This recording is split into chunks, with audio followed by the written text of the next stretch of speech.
Hey guys, welcome back to Wait. So you guys probably know, I'm Chris, and today I just wanted to do a little video, little product review on the bike rack that we've been now using for our e-bikes.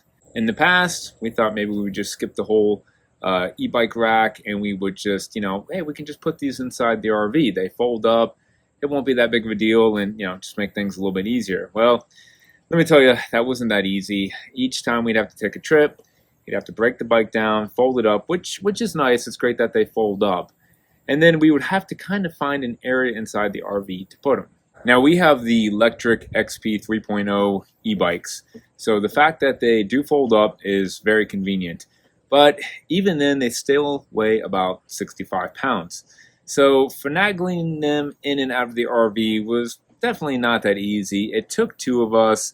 We'd have to try to walk down the hallway, try to secure it in one of the slide outs, and then honestly, going down the road, we just weren't too sure, like with all the rumbling and shaking around. We think they were kind of rubbing up against the walls and things like that. So it just, over time, it just didn't seem like a good idea.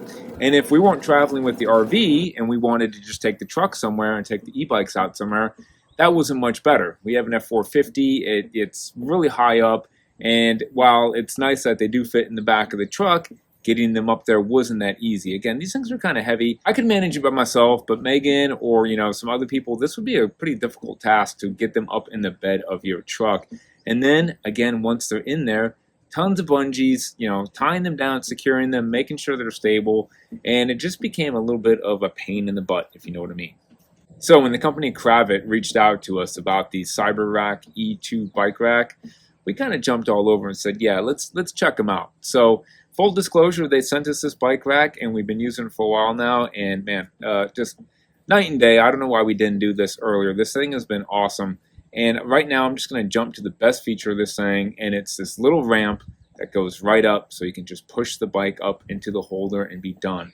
We don't have to take time to fold the bikes up anymore. You don't have to pick the bike up and put it up on some high up rack trying to take it off and down. With this little ramp that's pretty lightweight, you can just wheel the bikes right up there. When you're done, you just wheel the bike right back off, and the ramp itself just goes right back onto the bike rack for travel days. So you gotta love that. Now, a couple things about the CyberRack E2 bike rack is, number one, 200-pound weight limit. So again, I told you our bikes are about 65 pounds each. So if you have a really heavy e-bike, I don't even know if they make ones that are over 100 pounds. Two of these would pretty much exceed the limit, but I think otherwise you should be okay with that. Also, this is only compatible with a 2-inch receiver. It has a 2-inch hitch, so it was good for the back of the RV. The truck that we have actually has a 2.5-inch receiver, so we basically just had to get a reducer to put in there. No big deal. Now, the bike rack itself comes in just under 80 pounds at around 79 pounds. So I will say, depending on your level of physicality, it may take two people to actually pick the rack up and get it attached to the truck or your RV. So just keep that in mind as well. But honestly, I did it by myself and I didn't think it was that bad. So just make sure whatever you're attaching it to, that the receiver, the bumper, the RV, whatever, can handle about 300 pounds between the two bikes if they're at the max, and the rack weight itself.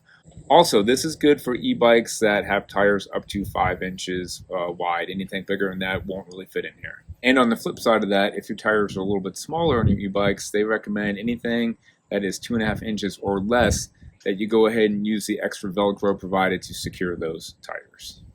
Installation process. Very simple, guys. This took me about a half hour to put together. It seems really high quality. The instructions were fine. There's some online help if you need it, but you really shouldn't. It's pretty self-explanatory as far as installing this and putting it together.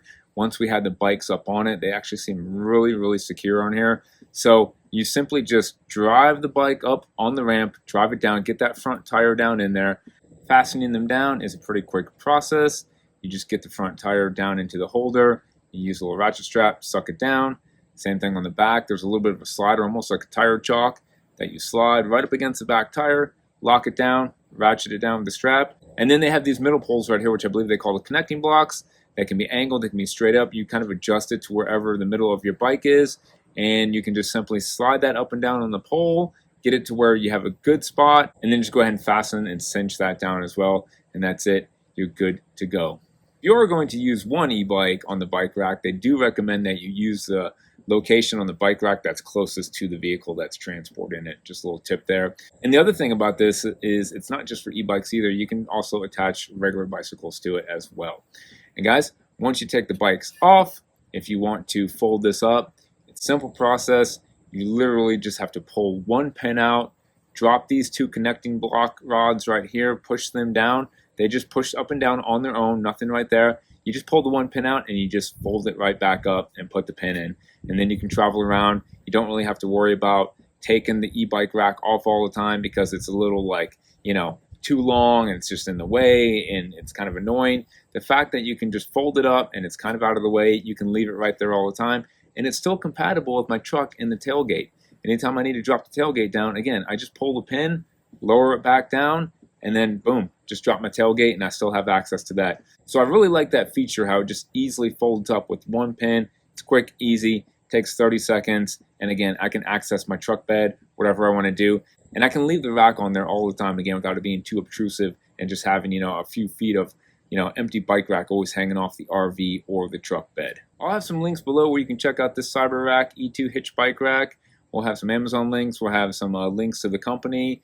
If you want to read more about it, check it out. They also offer these for one bike, which would be the E1, if you only have one e-bike that you want to travel with. And again, everything will be down in the description below. Guys, thanks for just checking out this quick video. Again, I'll keep you updated with this. Any questions, as always, reach out to us. And don't forget, get out there, start your full-time RV adventure because, why wait? We'll see you guys next time.